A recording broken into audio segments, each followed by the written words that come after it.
ұстай береміз ба?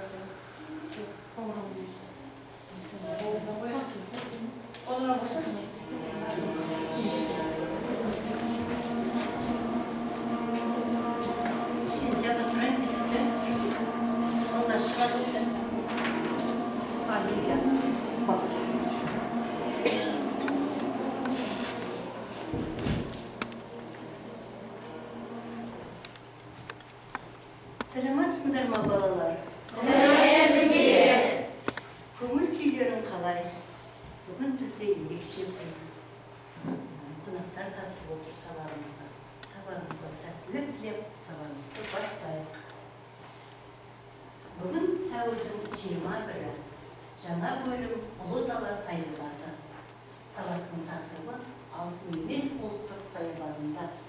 Мақсаты сабақтың тақырыпты тек сөздер арқылы болжау, тыңдалған мәтіннің негізгі мазмұнын түсіну және нақты ақпаратты анықтау. Сонымен біз балалар сабақта, бүгінгі сабақта тақырып бойынша деректерді қолдана отырып, мәтінде көтерілген мәселеге өз ойларыңызды дәлелмен жеткізіңіз. Енді сабағымыз сәтті өтсін деп балалар психологиялық ахуалды қалыптастырып алса, әйелі ойымыздан тұрып, бір қатар психологиялық ахуал балалар сенім аралы деп аталады. Мақсаты жылылық, сенімділік деңгейі, еркіндікті дамыту. Бастаңыз. Мен саған сенемін, себебі сен талаптысың. Мен саған сенемін, себебі сен іріктісің. Мен саған сенемін, себебі сен оқитысың. Мен саған сенемін, себебі сен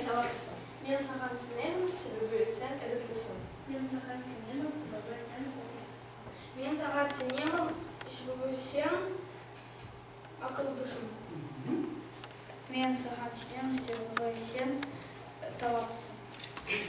Мен саған сенемін, себебі сен көріктісің. Мен саған сенемін, себебі сен ұқыптысың. Мен саған сенемін, себебі сен талаптысың. Мен саған сенемін, себебі сен талаптысың. Мен саған сенемін, себебі сен талаптысың. Мен де балалар сендерге сенемін. Сендер ұқыптысыңдар, талаптысыңдар, жауаптысыңдар. Отырыңдар ойында. Ал енді балалар, сұрақ бойынша жауап берсек балалар. Қазақстанның қандай көрікті жерлерін білесіңдер? Нұрдәулет. Алматы, Астана, Көкшетау, Қарқаралы, Жасыбай. Жасыбай және ары-қарата да жалғастыра берсек болады, балалар. Көрікті жер Қазақстанда өте көп. Олай болса, туған жерінің табиғаты қандай? Руслан? Менің табиғаты әсем қасиет Қарқаралы. Табиғаты әсем қасиеті жер. Оны Қазақстанның Швейцариясы деп атайды. Сенің туған жерің Қарқаралыда. Солай деп тұрсың ба? Жақсы отырмыз. Олай болса балалар, туған жеріңді жақсы көресің бе? Раиса? Мен туған жерді жақсы көремін, менің отаным Қазақстан. Менің отаным Қазақстан. Жақсы көрсеңдер, не себепті жақсы көресіңдер? Мен Қазақстанда тұрғанымды мақтан етемін. Мінекей балалар, себебі мен Қазақстанда тұрғанымды мақтан етемін. Мен де балалар, бейбіт Қазақстанда тұрғанымды мақтан етемін. Менің де біздің отанымыз Қазақстан. Отырмыз. Жақсы. Балалар, қазір біз мына бейнефильмді тамашалап көріп. Бейнефильмді көріп балалар.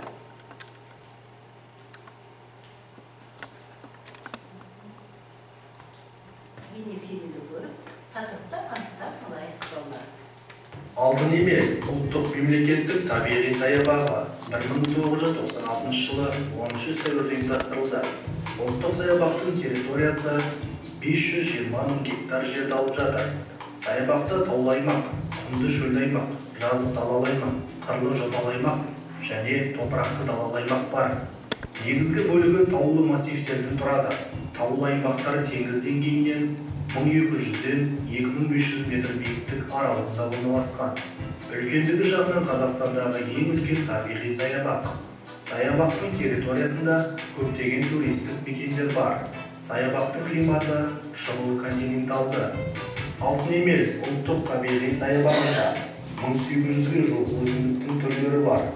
Олардың 21 түрі Қазақстанның қызыл кітабына енген болса, 60 түрі жоңғар алатауы мен іле балқаш бассейнінде сирек кездесетін өсімдіктердің қатарына кіреді. Жануарлар әлемі бойынша саябақтың аумағындағы 56 түрлі жануар Қазақстанның қызыл кітабына енген.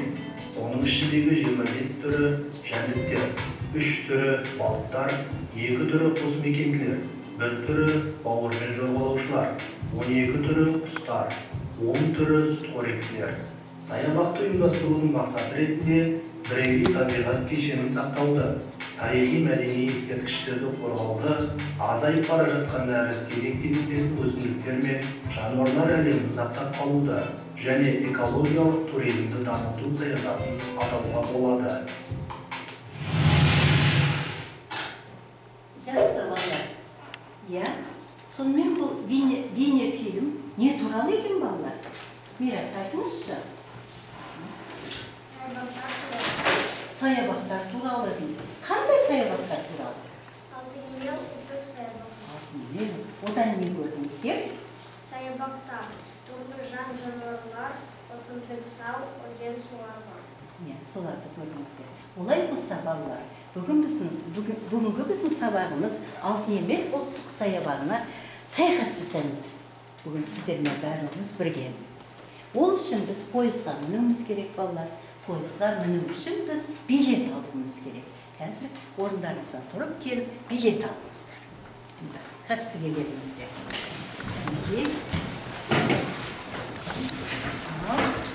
Мына билет жақсы.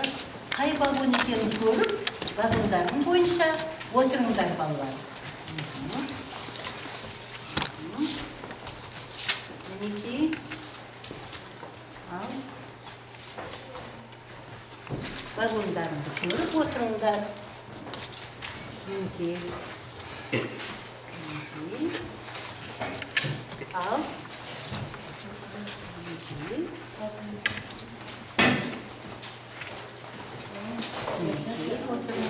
Вагондарымыз қандай? Сол бойынша отырыңыз.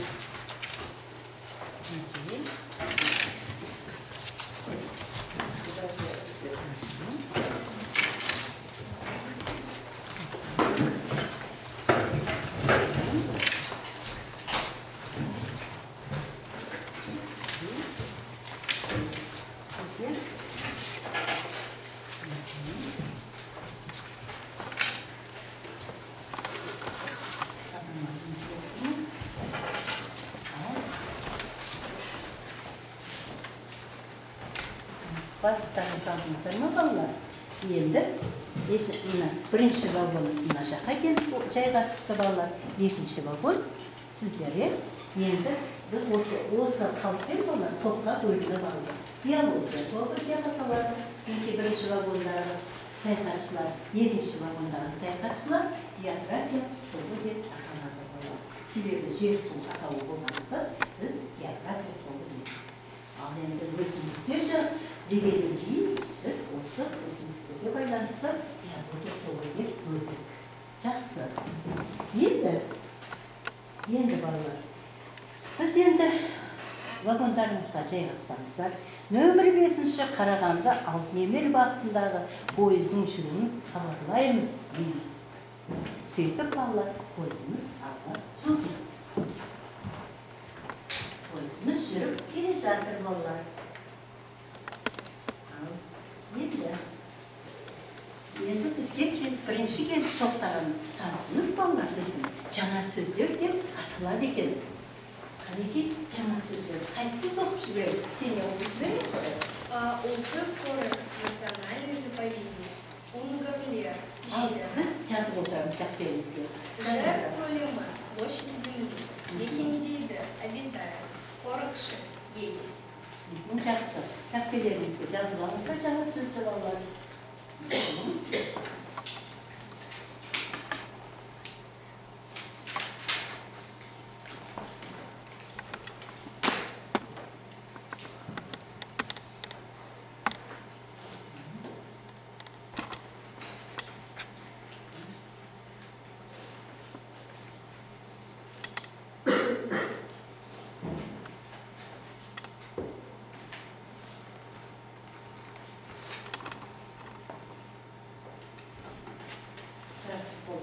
басыңызды көтереміз балалар. Сіздердің болғандарыңызды мен көріп тұруым керек.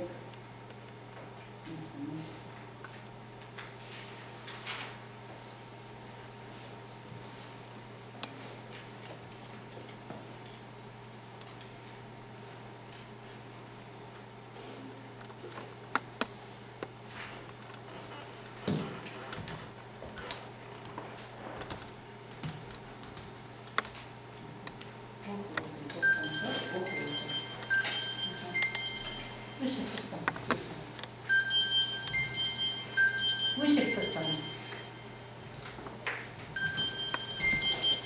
Ал балалар жақсы болса, енді ұстансаңыз балалар біздің пойызымыз алға жылжып келе жатыр балалар. Енді ұстансаңыз біздің мені түсін деген осындай ұстансаға келіп тоқтатады балалар. Бұл жерде біз не оқып не үйренеміз? Мінекей. Кәні басымыз көтеріп тыңдап отырамыз балалар. Бұл жерде біз мәтінмен таныса білеміз. Алтынемел 1996 жылы Алматы облысының Кербұлақ ауданында ашылған ұлттық саябақ. Ол Іле өзенінің солтүстігіне орналасқан. Жер көлемі 460 мың гектар. Оның құрамына үлкен қалған, кіші қалған тауларының қасында орналасқан табиғи ескерткіштердің бірі. Әншіғым кіреді. Мұндай әншіғым табиғатта өте аз кездеседі. Алтынемел саябағы археологиялық ескерткіштерге бай. Онда түрлі көне суреттер салынған, тастар мен үлкен үңгірлер көп. Алтынемел ұлттық саябағында 1800-ге жуық өсімдіктердің түрі, 56-ға жуық жануарлардың түрі, балықтар, құстар бар. Олардың көбі Қазақстанның қызыл кітабына кіреді. Айналада биік ағаштар, өзен көлдер де мол.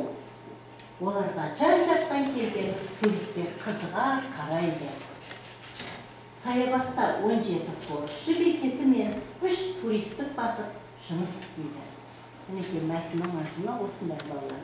Енді қазір сіздермен пойыз балалар алға жылжып келе жатыр. Алға жылжып келе жатыр пойызымыз балалар. Енді біздің ендігі станциямыз бұның балалар. Бұлай аталады екен ендігі станциямыз.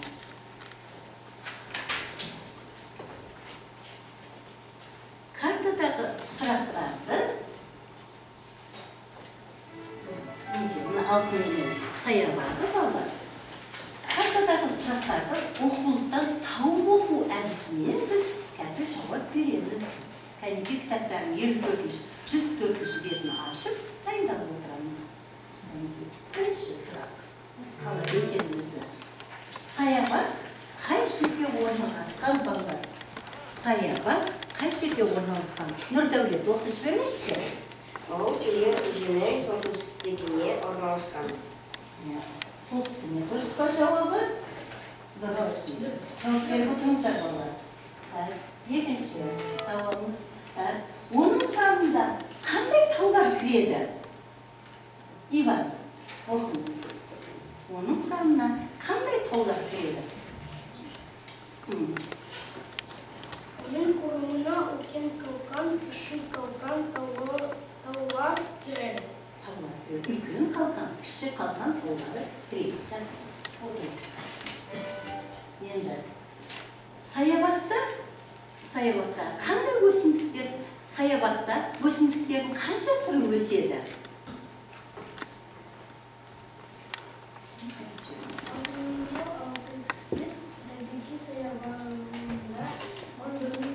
Салсыңыз, көтер оқыңыз. Жақсы. Отырыңыз. Мінекей енді. Қазір саябақта неше қорықшы бекеті мен туристік бағыт жұмыс істейді? Сабина, оқып жіберіңіз. Саябақта 17 қорықшы бекеті мен 3 туристік бағыт жұмыс істейді. Туристік бағыт жұмыс істейді. Адырайдалар, мінекей. Алтынемел ұлттық саябақ қашан құрылған? Сіз оқыңызшы. Алтын Емел 1996 жылы Алматы облысының Петербург ауданында ашылған ұлттық саябақ. Ашылған ұлттық саябақ. Жақсы отырмыз. Енді саябақтың көлемі қанша жерді алып жатыр? Илья. Жер көлем 460 гектар. 60.000 гектар, иә? 460.000 гектар. Дұрыс па жауабы, балалар? Дұрыс. Жақсы. Ай, жалғастырамыз. Мінекей енді саябақ неге бай, балалар? Стас, оқыңызшы. Алтын Емел саябағы археологиялық ескерткіштерге бай. Ескерткіштерге бай. Жақсы отырмыз. Біз соңғы сұрақ балалар енді. Қазақстанның қызыл кітабына нелер кіреді, Заур? Елу оқиға жыл-жыналардың түрі балықтар, ұстар, олардың көбі Қазақстанның қызыл кітабынан келген. Осындай екен балалар. Жауаптарыңыз дұрыс қой, балалар, қате жоқ, жақсы. Олай болса, біздің пойызымыз болар. Алға жылжып келе жатыр. Сіздер дұрыс жауап берсеңіздер, біздің пойызымыз да алға жылжиды, балалар. Енді балалар. Қазір мына тапсырманы біз орындаймыз.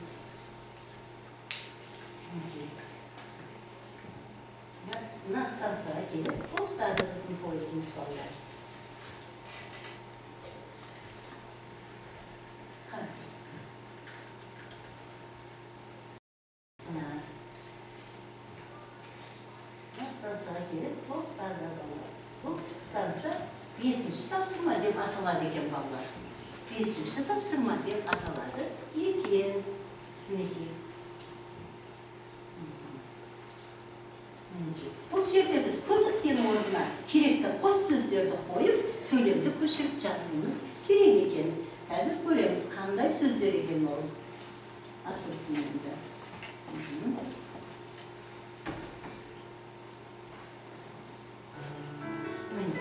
Мынандай сөздер екен. Қайсымыз келіп орындаймыз, балалар, осыны? Руслан, келіңізші сіз?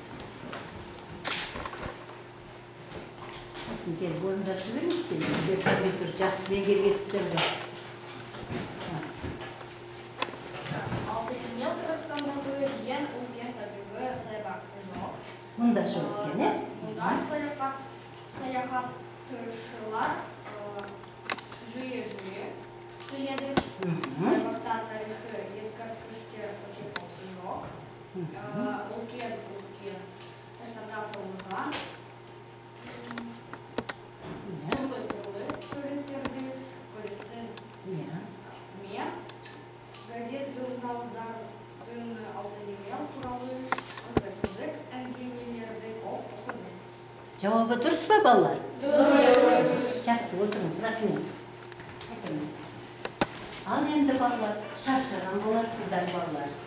Қазір серпілдің сәтті біздің пойызымыз алға жылжып жүреді, балалар. Серпіл сәтті деген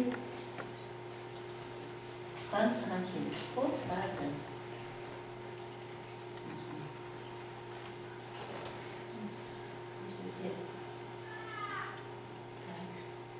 Кірмей келді.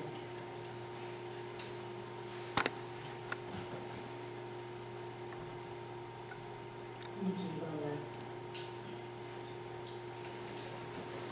Бұл жерде, балалар, біз маған қазақ әндері ұнайды деген тақырып өттік, балалар. Thank you.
Bize çakar. Niye ayağına bağlar? Peki. Kıyınca ayağına bağlar. Ünlü oğulşu taşırmazlar. Bu sürede ne istiyoruz gerekli? Bu sürede sizler ne koyup dursak olur? Bu sürede sözü var, şiş var, ona septiğimiz kere, iki. Yani ki, kaysımız şabolundayız? Kere, şimdi ya. Bunlar ne? Altın. Altın deyip bağlar. Ama ne şey? Yemek. Yemek. Yekiyum kosuluklarımızda ne buldu bağlar? Altın yemek. Ya, sonunun sözün baktınız, şişi var, bağlar. Bir de olay olsa, bunları altın yemek gibi sözü biz septip sormamız gerekir. Bu tarafı var? Ya. Cereminde. Septiye koyuyoruz. Aynı tabii septiyemiz. Hatta o septik aslında takdirlerimizi yazımızda. Ne ki tohumcu taktırma.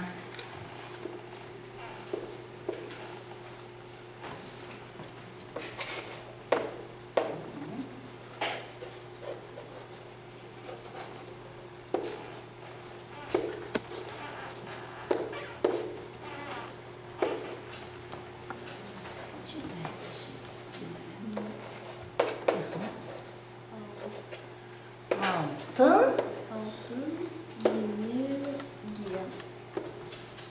var septiği altın yemeği. Altın yemek. Ya.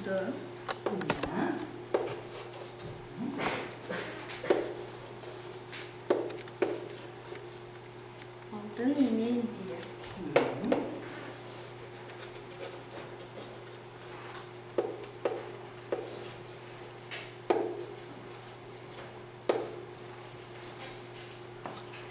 Altın yemek. Ne diyeyim?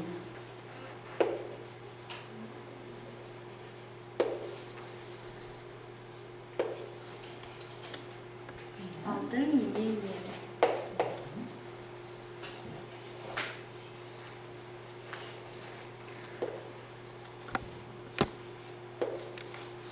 Hani okuyuş verin sözümüz.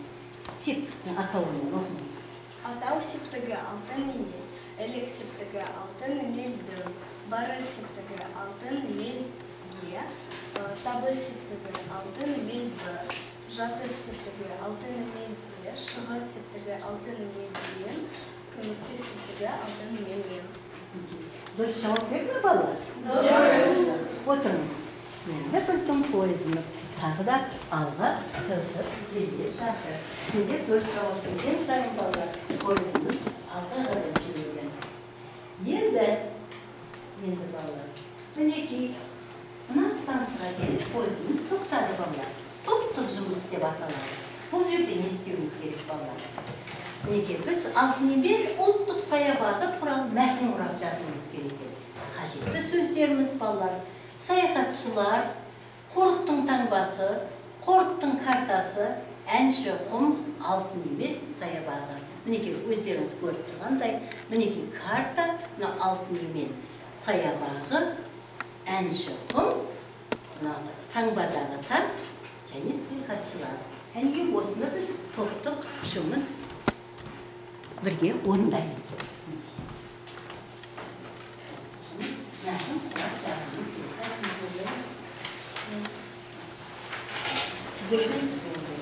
Қазір бәрсаңыз бірге отырып, соны жасаймыз.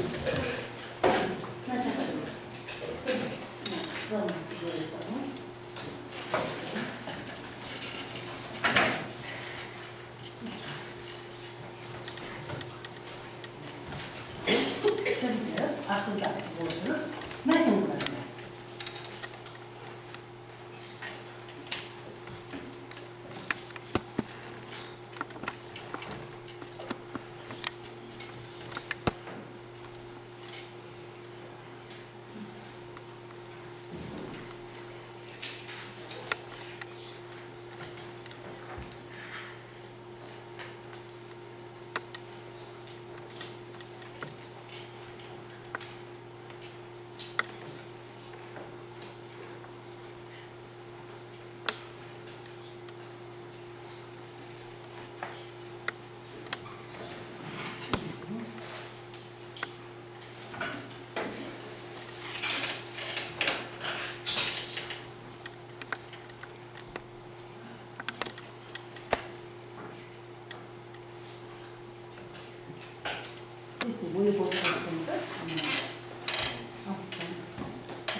жақында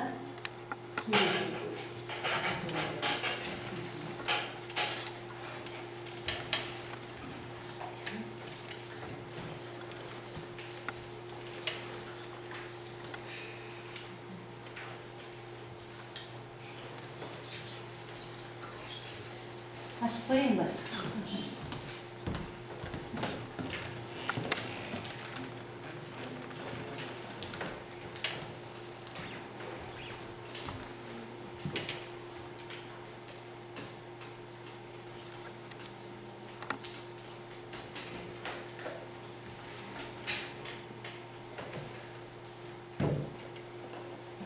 Қалай топ болсаңыздар, белгі беріңіздер.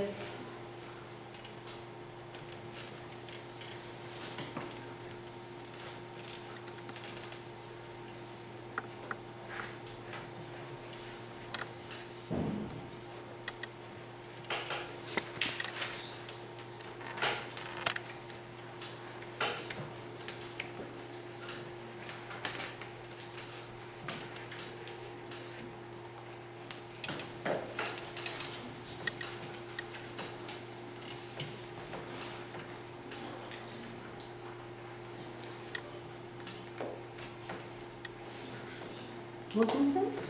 Жақсы. Оқыңыз. Бұл алтынел ұлттық саябағы тастарға қоректің таңбасы салынған. Саяхатшылар қоректің картасымен саябақты аралайды. Әнші құм табиғатта аз кездесетін ескерткіш. Ескерткіш. Жақсы балалар. Мынадағы сөздердің барлығын негізге алған екен. Дұрыс. Мен сіздер. Мынау алтынел ұлттық саябағы. Саябаққа келген саяхатшылар қоректің картасымен танысады. Табиғи ескерткіштердің бірі әнші құм. Тау тастарға қоректің таңбасы салынған. Салынған. Жақсы. Рахмет балалар. Мына жұмысты жақсы орындадыңыздар. Біздің пойызымыз тағы да алға жылжыды балалар. Дұрыс орындасаңыздар, жылжып отырады. Неге? Мына жерде біз балалар жүк тұтшымыз орындауымыз керек. Мына жерде біз алтынел туралы осымен бірге диалог құрдық. Олай болса, біз диалог құруымыз керек.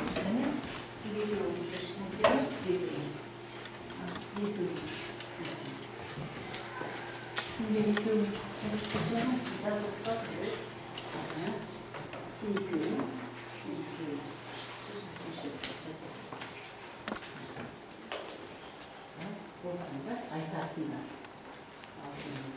Мәтінді пайдалануға болады, кітапқа қараңдар. Мәтін бойынша орындаңдар деп тұр.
Жазып болдыңыздар ма?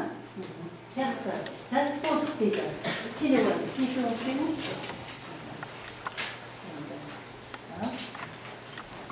Диалог болғаннан кейін балалар не істейміз бір-бірімізбен? Жаман. Мен сағас. Алтынемел ұлттық саябағы қайда орналасқан? Іле өзімен солтүстік дөңгеленді орналасқан. Саябақта өсімдіктер қанша түрі өседі? Саябақта өсімдіктердің 1800-ге жуық түрі өседі.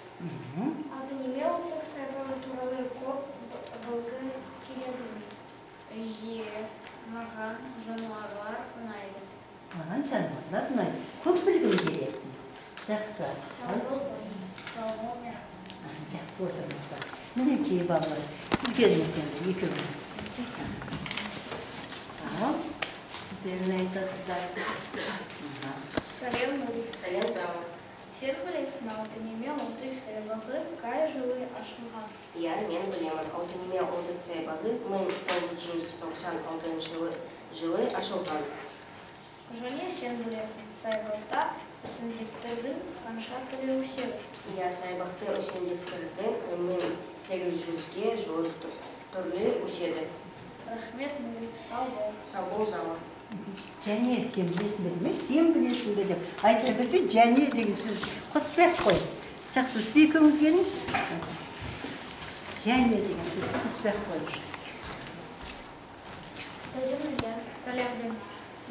Сен Алтынемел ұлттық саябағында болдың ба? Болдың ба? Мен? Болсын. Дауысын көтеріп айтсай. Мен Алтынемел ұлттық саябағы туралы бейнебаян көрдім. Саябақта қайдай қызықты табиғи көріністер бар. Саябақта биік ағаштар, қызыл-көдек түрлі өсімдіктер бар. Сау бол, Жен. Жақсы, отырмыздар.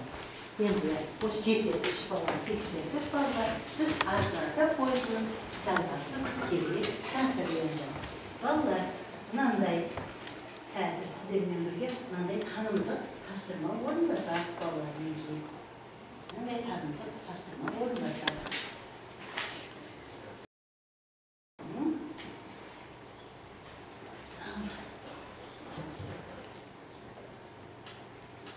Бұл жерде дұрыс нұсқасын тап деген танымдық ойын балалар. Бұл жерде дұрыс емес деп жауап береміз. Ал? Дұрыс емес. Бес деген секілді, иә? Дұрыс. Әнші қыл деген бар. Дұрыс. 96-шы қонған. Дұрыс. 17 қорықшы бар. Дұрыс. 1800-ге жуық бар.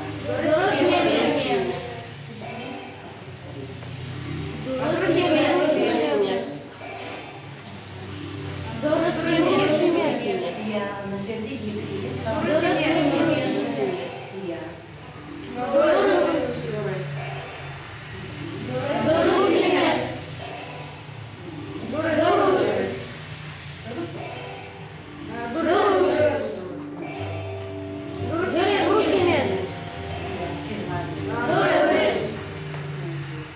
Мінекей, балалар, бұл тапсырманы да жақсы орындарыңыздар. Енді тағы да бір танымдық тапсырманың түрі бар балалар. Қазір оған да келеміз. Қазір оны да орындаймыз.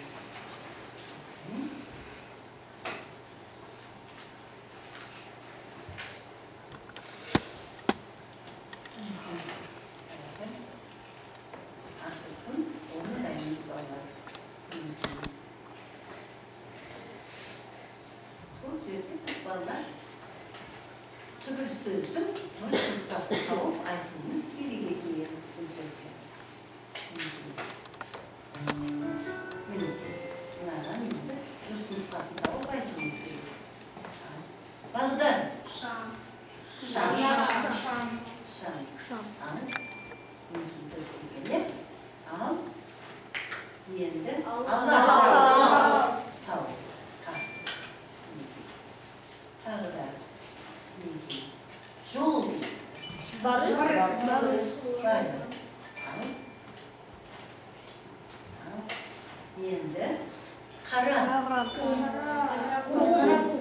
Қарақұм дейді.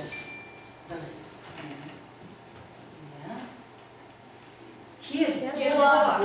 Бұл енді алтын емес деген атау, иә балалар? Тасбақа. Енді алтын. Айқасында сіздер білетін келсекте. Құмалар. Тоғыз құмалар. Бұл тоғыз құмалар сіздер жетінші сыныптың сабағында да ойнап жүрсіздер, балалар. Ал осымен балалар енді арнайы жылжып енді сабағымызды. Міне балалар енді кері бір жарыстан келсеңдер. Балалар, бұл біз қандай тақырып оқыдық? Қандай тақырыпты оқып үйрендіңдер сіздер бүгін? Тақырыбымыз не? Сәбина. Бүгін біз Алтынемел ұлттық саябағы тақырыбын өттік. Жақсы отыра қойыңыз. Олай болса, біз үшін, мен үшін не құнды болды балалар? Не құнды болды? Мен үшін құнды таспадағы таңбалар әнші құм ескерткіштер. Ескерткіштер. Таспадағы таңбалар дейді балалар. Ескерткіштер және әнші құм. Дұрыс. Құнды болған жағдай. Ал мен үшін не қызықты болды балалар? Мен үшін не қызықты болды? Қайсымыз айтамыз кәдімгі? Саябақта биік ағаштар, ұзын қолдар, түрлі өсімдіктер, жануарлар, құстар, балықтар қызықты болды. Балықтар, өсімдіктер және биік таулар, осылар қызықты болды. Ал енді не қиын болды балалар сіздерге бүгін? Сабақта не қиын болды? Нені түсінбей қалдыңыздар? Онда қиын болған жоқ. Қиын болған жоқ. Жақсы. Енді балалар, кәнеки қазір үйге тапсырма түсіндіріп алайын мен сіздерге балалар. Үйге тапсырма балалар. 109-шы беттен 12-ші тапсырманы орындаймыз балалар. Досыңнан өзіңе қажетті мәліметтерді сұрап, сөйтіп қос сөздерді орынды кірістіре отырып біз балалар диалог құрауымыз керек екен. Бұл үй тапсырмасы жазып алыңыздар. Бұл үй тапсырмасы. 106-шы бетте 12-ші тапсырмаға досыңнан өзіңе қажетті мәліметтерді сұрап, қос сөздерді орынды кірістіре отырып диалог құрыңдар. Қос сөз дегеніміз екі сөздің қайталанып келуі, қосарланып келуі қос сөз дейміз. Ал жас болсақ сонда енді мынандай тапсырма сіздерге. Өзін-өзі бағалау дейміз балалар.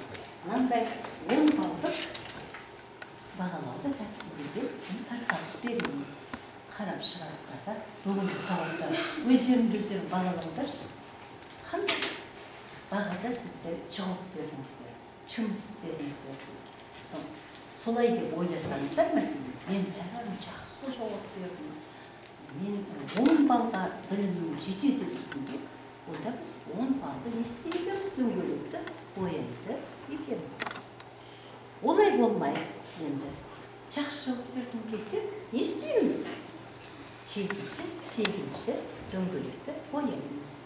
Мүлдем сабаққа қатысқаным жоқ, жай отырдым деп. Онда одан кейінгі 3-ті, 4-ті береміз. Мүмкін қазір тартатып бөлейміз. Әрқайсының сөзімізді тегімізді жазып, осы тапсырманың құрымдарды соңынан мен жинап аламын.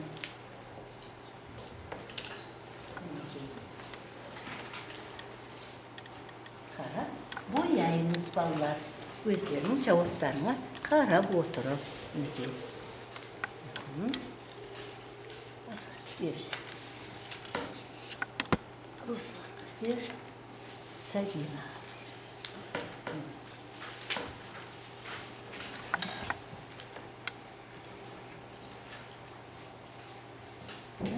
балалар, сіздердің жауаптарыңызға қарап, мен өзімнің сіздердің жауап берулеріңізді сабақ бойына қарап бағалап қоямын.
Böyle ve seçkilerini yazdılar. Tabii, maalesef zavur.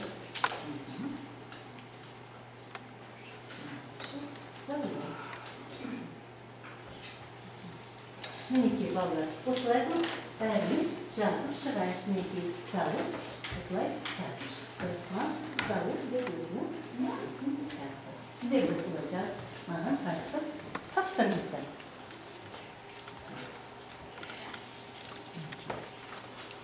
Sonra bizim balalarımız koyup çıkalım.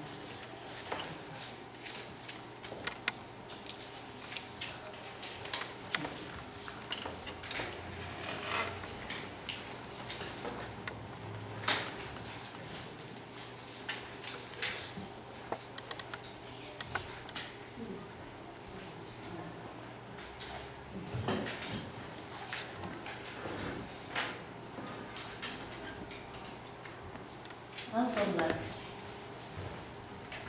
Sabah unadı mı? İyi. Olay olsa ballar sizler qarab chiqdim nima ko'rsa 10 degan baldı, 9 degan baldı qo'yibdi. Al men o'zim fikrim bo'yicha seriya sabaqqa sonday belsanglar atdi. Barisa da sabaqqa belsanglar atdi. Stas yaxshi javob berib o'tirdi. Men asta bu sabaqqa yaxshi javob berib o'tirdim. Men agar ularga 9, 10 degan baldı qo'yib, menga Sabinaga qo'yaman nega 10 degan, 9 degan baldı. Ruslan yaxshi javob berdi. Taxtaga chiqib o'ylab berdi bizga o'zi. Nurdavlet deyildi. Ballar barliqlarimiz sabaqqa yaxshi atsalsыңыздар. Ол үшін рахмет. Неге осымен сабағымыз аяқталды балалар. Орнымыздан тұрып, барлығымыз тұрамыз орнымыздан. Сау болыңыздар балалар. Сау болыңыз. Тапсырма түсінікті, жақсы. Жақсылап жинап. Қарлығаш, балаларды алып кетің. Балаларды алып кетің. Бастады.